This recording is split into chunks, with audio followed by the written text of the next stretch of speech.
Un feliz sábado para todos. Hoy tenemos la dicha de, aunque sea a la distancia, poder estar juntos a través de estos medios que nos permiten enlazarnos y darle alas al mensaje de Dios, a la Biblia, a la palabra de Dios escrita y hablada, para que llegue a cada hogar, a cada corazón de los que estamos hoy conectados. Agradezco a la administración de la asociación y a los pastores, amigos, que nos han extendido la invitación para hoy compartir esta reflexión con ustedes. Y quiero invitarles para que podamos tomar nuestra Biblia y poder estudiar juntos. Vamos a estudiar un tema hoy que los animo para que lo analicemos, para que reflexionemos y que no solamente nos sirva de conocimiento, que no solamente sirva de aumentar el conocimiento bíblico o ideas o reflexiones, sino que pueda llevarnos a tomar decisiones. A lo largo y ancho del hermoso estado de Sinaloa, en cada rincón, en las grandes ciudades, en cada colonia, en cada calle, Dios necesita luminares, necesita que nos convirtamos en lo que viene siendo el anhelo de Dios, de ser luces para el mundo. En esta hora vamos a reflexionar en el tema, ¿cómo puede el enemigo detener el propósito de Dios? ¿Cómo evitar que los propósitos de Dios se cumplan? Y vamos a estudiar unas 5 estrategias que se le ocurrieron para poderlo detener y que podamos aprender por psicología inversa lo que tenemos que hacer para evitar que detenga los planes que Dios tiene para la vida de cada uno de nosotros y para la vida de todos los que nos rodean, para la vida del mundo entero. Quiero dejar en claro desde el principio que el principal propósito de Jesús es vindicar el carácter de Dios y salvar a la humanidad perdida. ¿Por qué Jesucristo tiene tanto interés de que se predique el Evangelio? ¿Por qué lo enfatizó tanto? Su vida entera, desde que llegó a este mundo, fue predicar. Su ministerio fue predicar, sanar, enseñar, no tenía descanso, constantemente estaba atareado en predicar el Evangelio. Cuando juntó a sus discípulos, él mandó que predicaran el Evangelio. Mandó a 70, después mandó a los 12 que se predique el Evangelio. Cuando viene el don de lenguas, era para que todos entendieran el mensaje que Dios quería darles.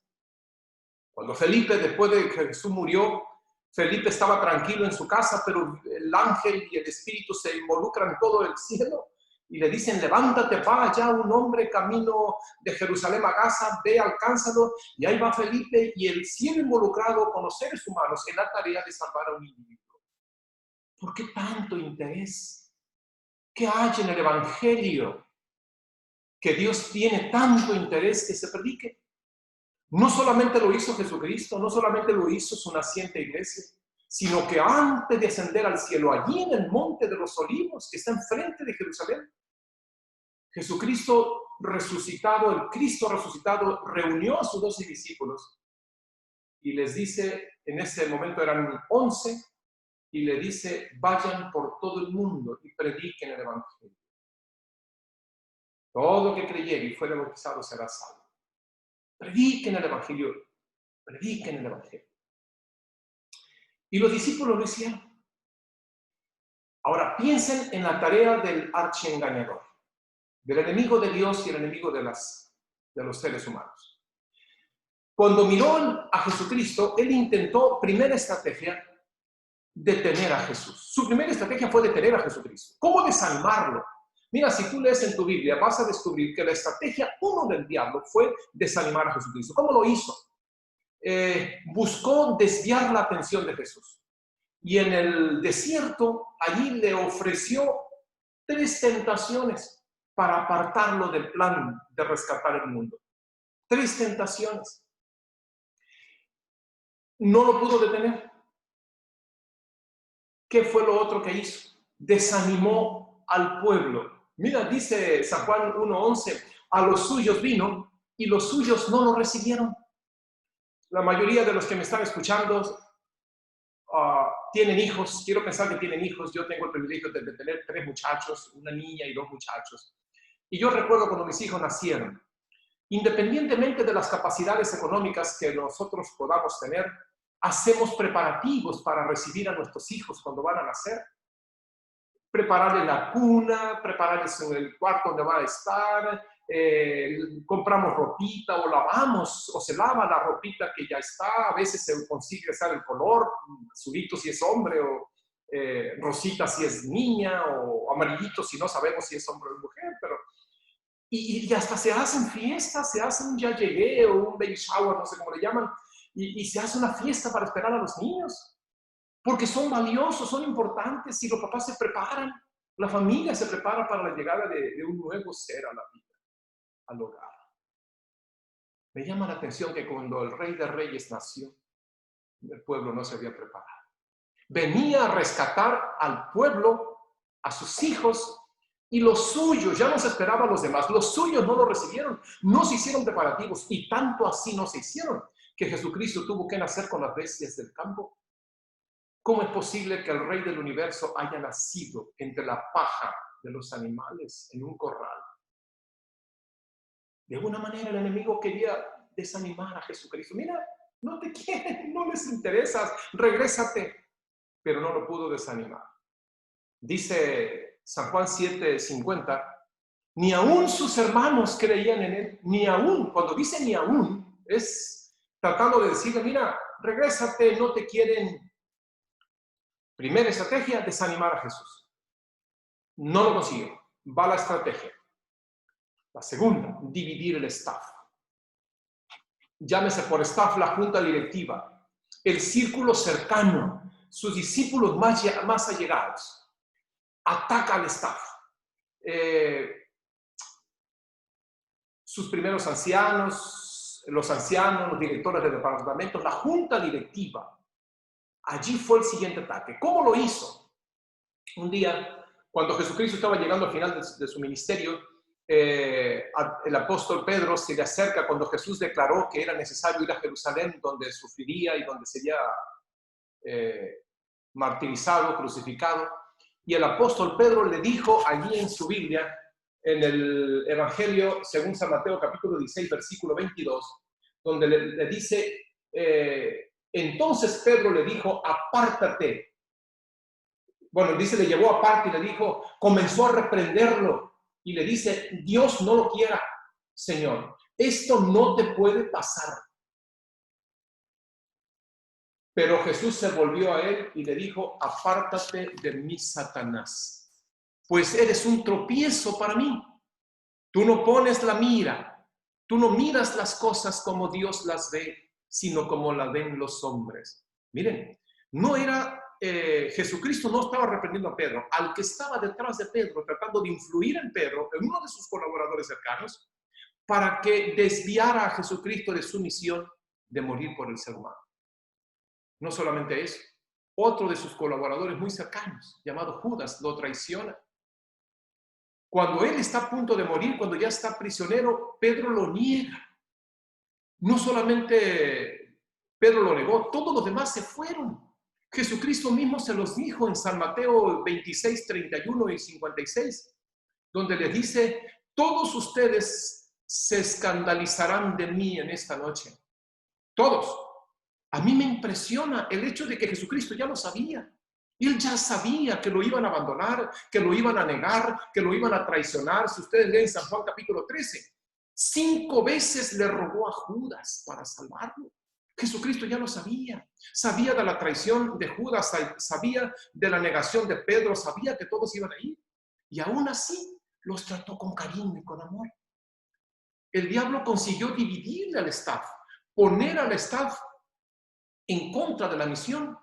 Lo traicionan, lo niegan, lo abandonan. De esa manera, el diablo o el archiengañador intentó como segunda estrategia que Jesucristo no cumpliera su misión en esta tierra. Se tiene que ir, se tiene que dejar el control de este planeta al mal. Yo te quiero hoy dejar una reflexión en tu vida, en tu corazón, en tu mente. Si eres directivo de la causa de Dios en este mundo, si eres un pastor, Si eres un anciano, un director de algún departamento, algún diácono o algún colaborador cercano de Jesucristo en ese mundo, algún hombre o mujer misionero, algún joven misionero, no te desanimes. Jesucristo sabía que Tomás lo iba a dudar, que Pedro lo iba a traicionar, y aún así los trató con cariño. Trata con cariño a aquellos que fallan. Si tú sabes de alguien, un dirigente de la iglesia falló, un miembro de iglesia falló, no critiques, no ataques, no lastimes. Jesucristo no los trató con desprecio, no los atacó, los trató con cariño, aunque sabía que iban a traicionar. Trata con cariño al que falla, al que le da la espalda, al que abandona, como Pedro, que corrió después, que tuvo que usar palabras altisonantes para que dijeran, él no es de los seguidores de Jesús, porque los seguidores de Jesús no hablan de manera ofensiva. Jesús los trató con cariño a Tomás cuando duda y que dice, si yo no meto mi mano en sus heridas, no voy a creer. Si tú lees en los últimos capítulos de San Juan, 8 días después Jesucristo regresó y solo regresó por Tomás. Porque a Jesucristo le interesa mucho la gente que falla, los que lo traicionan, los que lo niegan, los que le dan la espalda, aquellos que solo están con Jesús cuando tienen intereses. Estoy con Jesús y estoy en la iglesia porque me conviene. Se vive más feliz siendo cristiano que no siendo. Y si solo estás en la iglesia porque te conviene ser cristiano, porque de esa manera vas a rehuir el infierno porque vas a ser salvo, Jesucristo lo sabe. Pero cuando llega una situación difícil, muchos de esos le dan la espalda. Si eres de los que dan la espalda, no te desesperes. Si traicionaste a Jesús, si te saliste de la iglesia o quedaste adentro de la iglesia, sabiendo tú que traicionaste a Jesucristo, el pastor no lo sabe, incluso ni tu familia, pero tú lo sabes. Has violado las directrices divinas, has fallado, has cometido pecado en oscuridad, has traicionado a tu Dios. Ten paciencia. Jesucristo te ama, como amó a Pedro, como amó a Tomás, como amó a Judas, a tal grado de llorar con desespero cuando no podía convencerlo. En San Juan capítulo 3 está la historia, se conmovió en espíritu. Vuelve como Pedro, vuelve como Tomás, no seas como Judas. Si traicionaste a Jesucristo, si eres del staff y le traicionaste, hay esperanza para ti. Si tú sabes de otro que traicionó, trátalos como Jesús los trató, con cariño y con paciencia. Pero Jesucristo no desistió de su misión. Y entonces el enemigo va con la tercera estrategia: poner a las autoridades civiles y religiosas en su contra.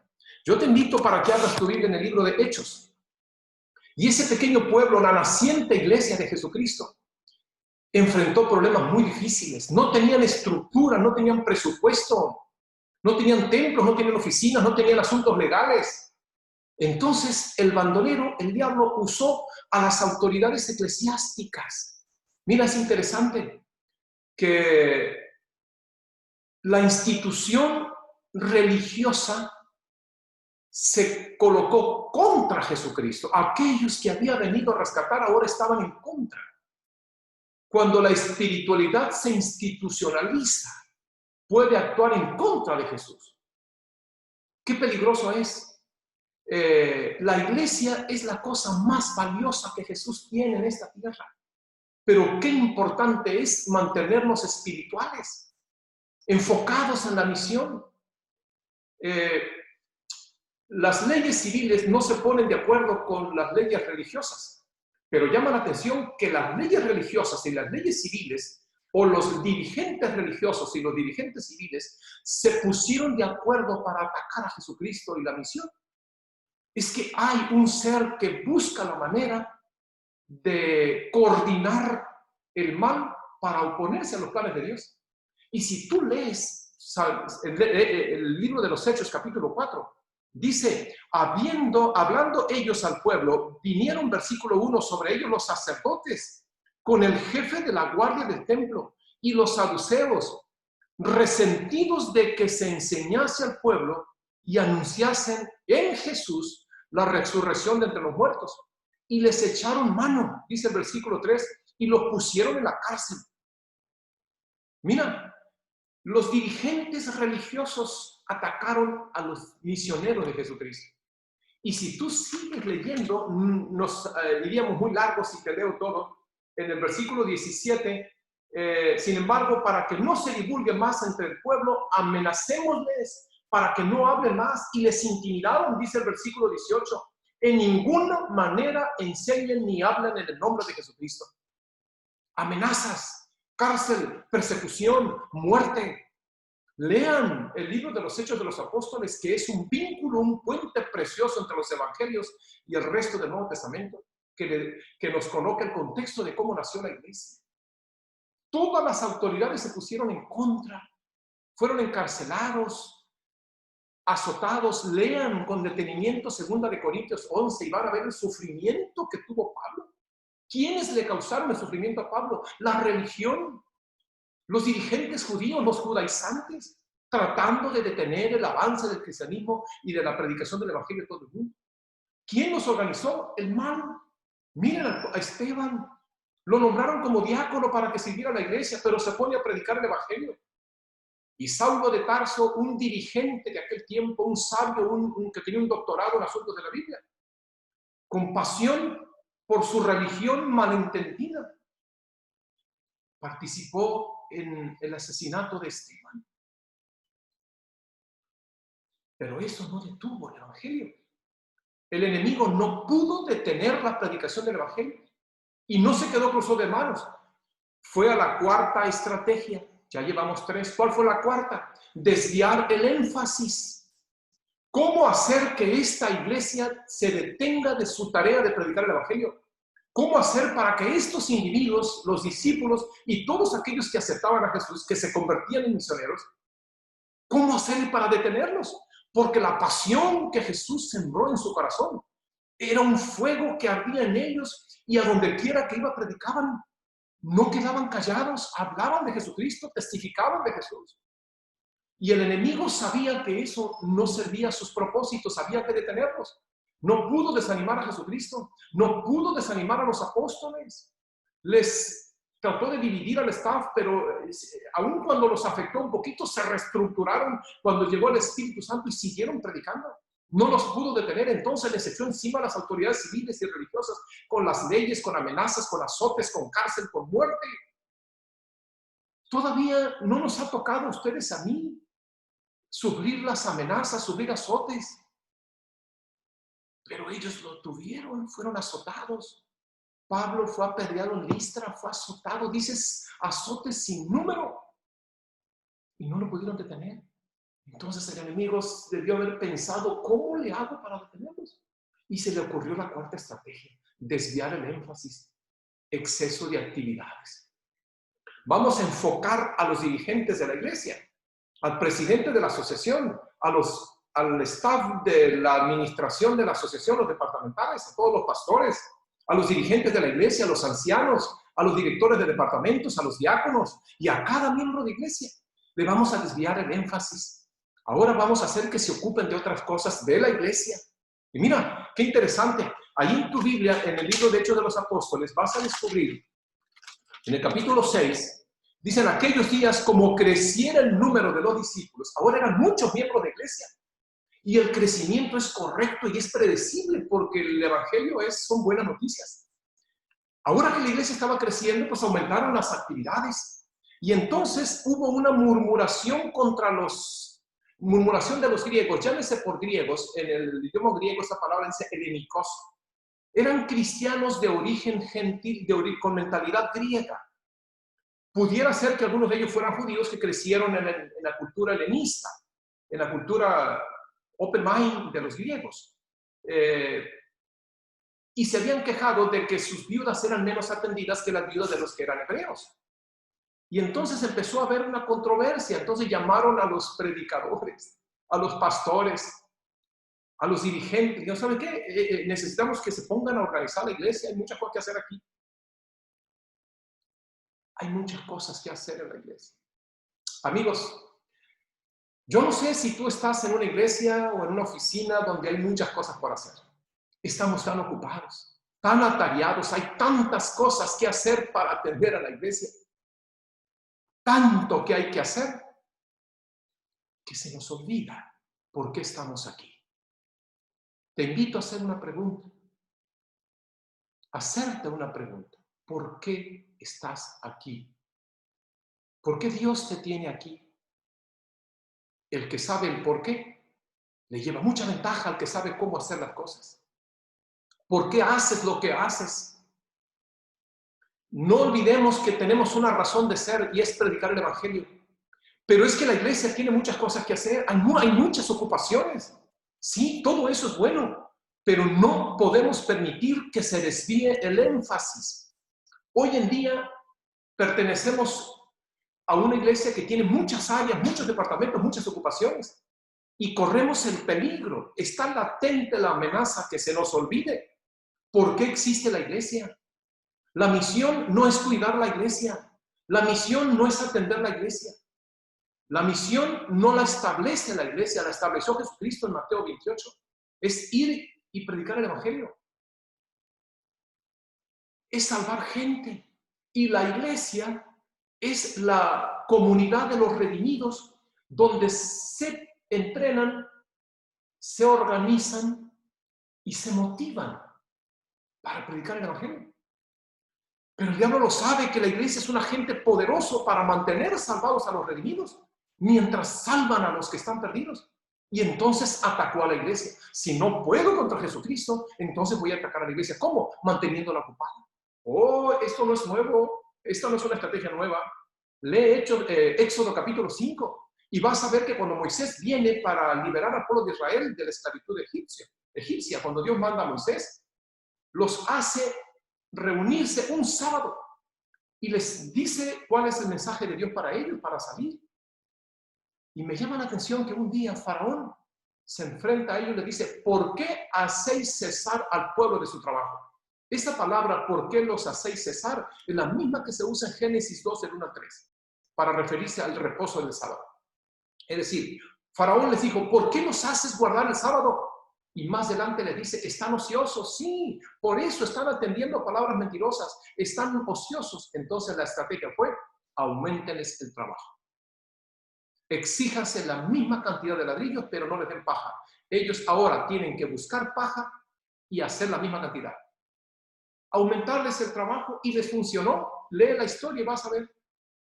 Es una estrategia del mal, amigos, mantenernos muy ocupados. Es posible que tú perteneces a una iglesia, a una oficina donde hay muchas ocupaciones y que ya no tienes tiempo ni de estudiar la Biblia de tan ocupado que estás. Dice Elena White, si estás tan ocupado que ya no tienes tiempo para leer la Biblia, estás más ocupado de lo que Dios pretende que estés. Estamos tan ocupados en la viña del Señor, dijo alguien, que nos hemos olvidado del Señor de la viña. Es una estrategia del mal. Piensa en la iglesia a la que tú pertenecías o a la que perteneces, solo que ahora ya no te puedes reunir, pero piensa cómo era la acción, tantos departamentos. El pastor cansado, corriendo de aquí para allá, el sábado tenso, a veces predican en 2 iglesias, van y vienen con los miembros de iglesia, el anciano de iglesia, las hermanas que dirigen los departamentos. Pasa el sábado y la gente y no, están los clubes todavía. Y todo eso es correcto, son muchas cosas que hay que hacer, pero piensa,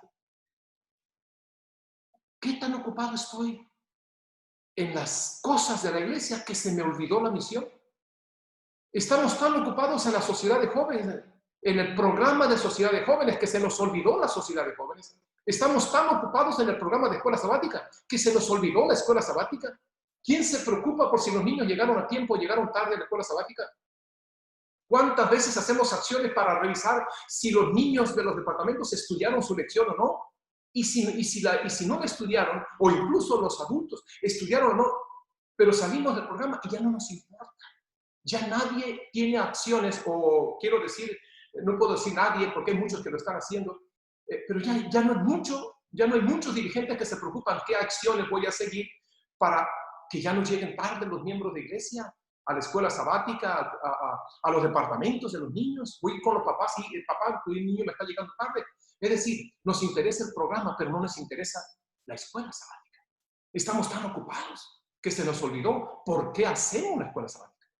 Ah, pero tú puedes decir, sí, yo pertenezco a una iglesia que está muy ocupada y me identifico con esa iglesia de estar siempre ocupados. Pero mi pregunta es, ¿y tú y yo?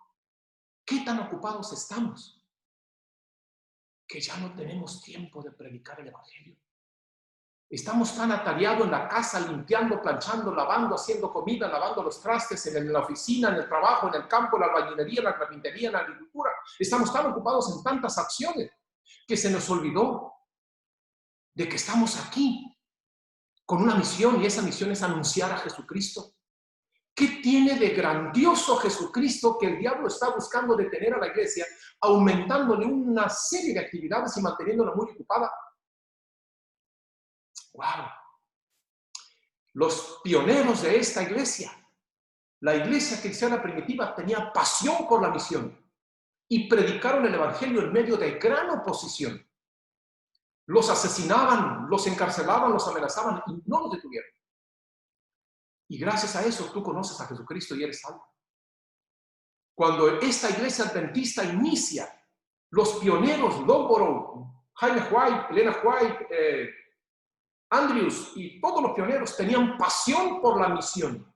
Gastaron y se gastaron, diseñaron programas para que el evangelio se predique. Pero ellos murieron. Murió Pablo, murió Pedro, murieron todos los apóstoles y los que siguen. Murió Jaime White, murió Lomborough, murió Andrews. Y ellos nos heredaron y viene la siguiente generación que heredó programas. Y hoy tenemos una iglesia con muchos programas, pero ya no hay pasión por la misión. Hemos departamentalizado la misión y decide el director y el secretario de ministerio personal son los encargados. No, hermano, no, amigo. Todos, mientras haya una persona perdida, tenemos algo que hacer. Y no debemos permitir que la gran cantidad de trabajos que hay que hacer nos desvíen el énfasis.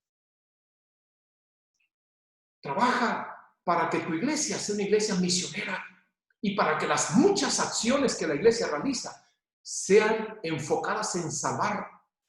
Los primeros discípulos se enfocaron en la misión y la iglesia surgió detrás. Pero si te enfocas en la iglesia, la misión va a desaparecer. Pero si te enfocas en la misión, la iglesia va a aparecer detrás. Estamos más preocupados porque las bancas estén acolchonadas, porque la iglesia tenga aire acondicionado, por tener videoproyectores, por tener computadoras, por tener un buen equipo sonido, porque haya predicadores, porque haya un rol de diáconos y diaconisas. Estamos muy preocupados por eso, que se nos olvidó que la misión no es la iglesia. La misión es ir y salvar a tu familia. No tienes que ir al África, en tu casa hay gente perdida. Hay vecinos que están perdidos, compañeros de la escuela y de trabajo que están perdidos y Dios te necesita. No estés tan preocupado por la mucha ocupación que tiene la iglesia llena de cosas. Piensa en tu vida. ¿Qué tan ocupado estás tú en tu casa, en tu trabajo, en tu familia, que se te olvidó que estás aquí por una misión?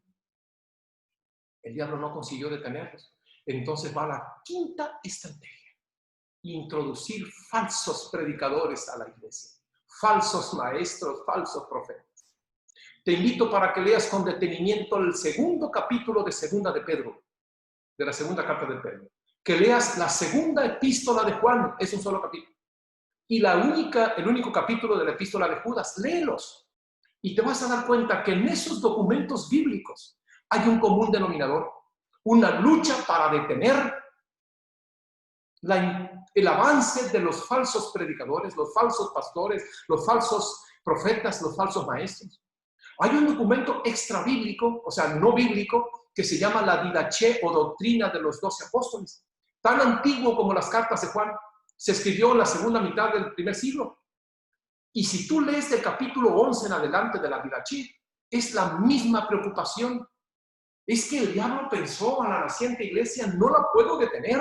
¿Cómo la detengo? Ya le eché a la policía en contra y no lo detuve. Los maté a Esteban, maté a Pedro lo crucificaron, a Pablo lo decapitaron, a Esteban lo apedrearon. Ya maté a muchos, encarcelé a otros, los perseguí, los acorralé y no los puedo detener. ¿Cómo le hago? Y se le ocurrió una estrategia. voy a pervertir su doctrina, voy a pervertir sus enseñanzas, metiendo predicadores que se disfrazan de cristianos, dicen que son cristianos y muchos de ellos lo creen, son sinceros, pero están equivocados y su error es que no están abiertos a ser corregidos. Y metió a esa gente a la iglesia. ¡Wow! Mira, todo el segundo capítulo del apóstol Pedro. Mira lo que dice el versículo 1 de segunda de Pedro 1, segunda de Pedro 2. Pero hubo también falsos profetas entre el pueblo, como habrá también entre vosotros falsos maestros, que introducirán encubiertamente herejías, y negarán al Señor. ¡Wow! Mira lo que sigue diciendo. Por causa de los cuales el camino de la verdad será blasfemado, segunda de Pedro 2. Y por avaricia harán mercadería de vosotros con palabras fingidas. Y te puedo leer varios textos, cómo los falsos maestros pervirtieron las doctrinas, las enseñanzas de la iglesia. Pero ¿qué tiene que ver las doctrinas de la iglesia con la misión y con la iglesia? Mucho. Porque las creencias forman conductas, forman estilos de vida. Tú eres lo que crees. Yo acepto la doctrina del sábado, entonces yo guardo el sábado. Yo acepto la enseñanza bíblica del sistema alimenticio, entonces yo voy a cuidar lo que como y lo que bebo. Lo que crees se transforma en un estilo de vida. Yo creo en la enseñanza bíblica de la institución del matrimonio, entonces yo voy a vivir, mi conducta va a ser en línea con lo que la Biblia dice. Pero cuando el enemigo introduce falsos maestros, busca cambiar la creencia de la iglesia, porque al cambiar la creencia va a cambiar la conducta. ¿Y sabes cuál fue el ataque de aquel tiempo? Es importante que podamos leer un poquito sobre lo que es el gnosticismo. Aunque el gnosticismo se desarrolló en la segunda mitad del siglo, en la primera mitad del siglo II, ya había un gnosticismo incipiente, iniciante, en los tiempos de los apóstoles estos, de Pablo y de Juan y de muchos de ellos. No tenemos tiempo para hablar mucho del gnosticismo, solamente te voy a decir un pequeño detalle. El gnosticismo enseñaba, es una mezcla de ideologías de muchos países, pero sobre todo los griegos. La filosofía de Platón decía que todo es dual, el dualismo platónico. La carne, todo lo que es materia es malo y el espíritu es bueno. Entonces, el ser humano está compuesto por dos cosas, carne y espíritu. El espíritu es el bueno, la carne es la mala. El espíritu está prisionero en una cárcel llamada carne, llamada cuerpo. Entonces, si eso es así, entonces ahora vamos con la doctrina de Jesucristo, con qué naturaleza venía Jesús. Y el gnosticismo, los cristianos gnósticos, porque mira, hubo cristianos que adoptaron esa tendencia. Los cristianos gnósticos enseñaban. Había un grupo llamado docetistas. La palabra docetista viene de una palabra griega llamada doqueo, que significa apariencia. Y ellos decían, los cristianos docetistas dijeron, Jesucristo era Dios, pero no era hombre. Era apariencia de hombre, de ahí la palabra docetista, era apariencia. Y ellos decían, si tú lo mirabas a la cara cuando Jesucristo estaba aquí, no parpadeaba, caminaba y no dejaba huella porque era Dios, pero era espíritu, no tenía cuerpo, era una apariencia, era un, ¿cómo le llaman eso? Era virtual, era un holograma. Y muchos lo creyeron. Pues dicen, porque no puede ser que Dios, siendo bueno, haya tomado la materia que es mala. Y creyeron eso, mezclaron la Biblia con las ideas platónicas. Pero hubo otro grupo, el gnosticismo serentino, que decía, bueno, Dios bueno no podía, Jesucristo que es Dios, sí tomó la naturaleza humana, pero de manera transitoria. La adoptó en el bautismo y la abandonó en la crucifixión. Porque como es la materia es mala. Y por causa de eso, se alteró el estilo de vida de muchos cristianos.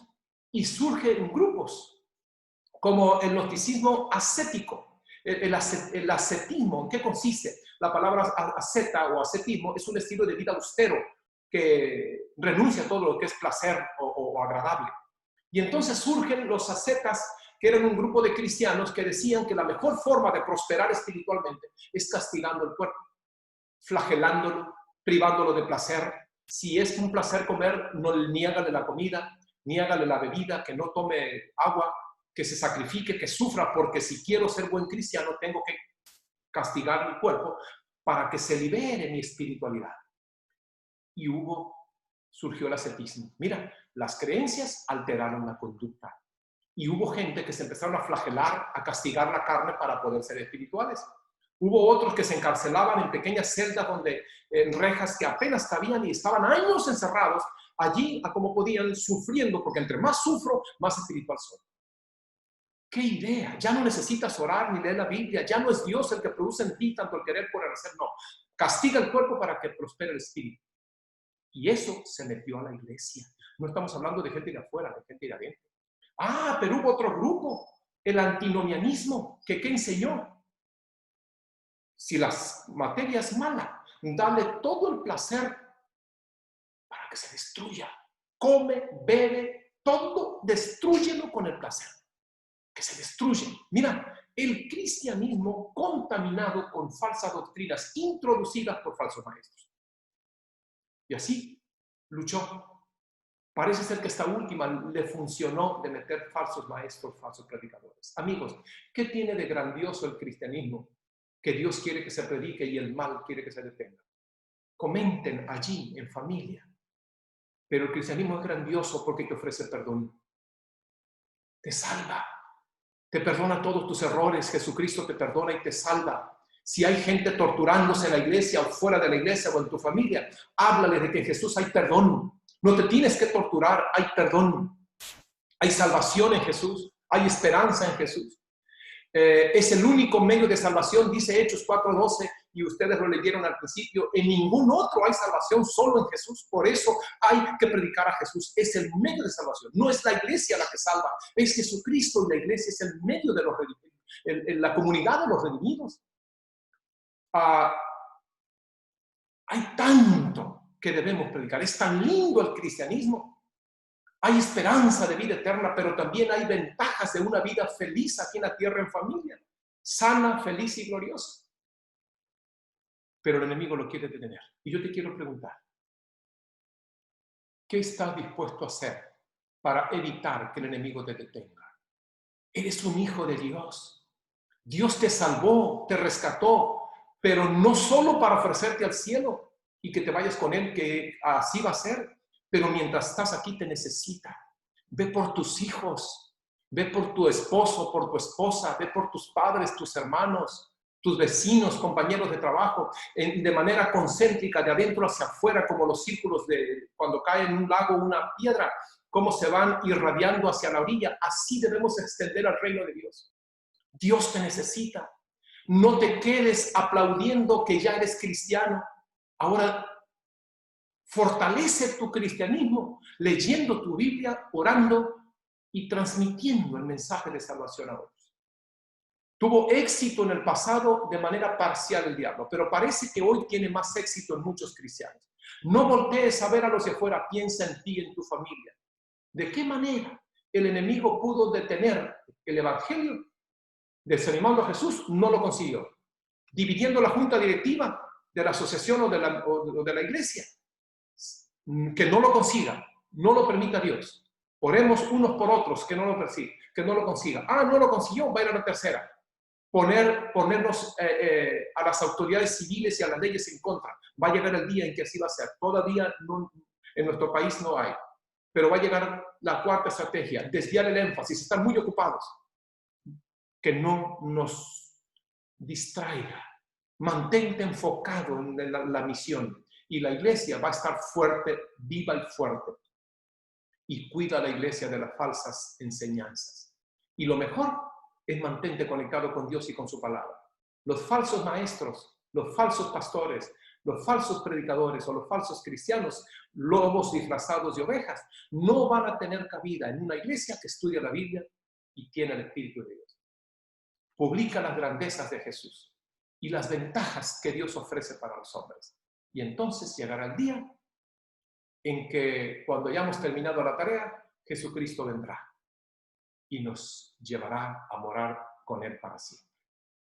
Que Dios te bendiga y te invito a que allí tomes una decisión. Nada ni nadie nos va a apartar del amor de Dios, pero tampoco de la misión que Dios nos encomendó. Un abrazo para todos. Que Dios los bendiga.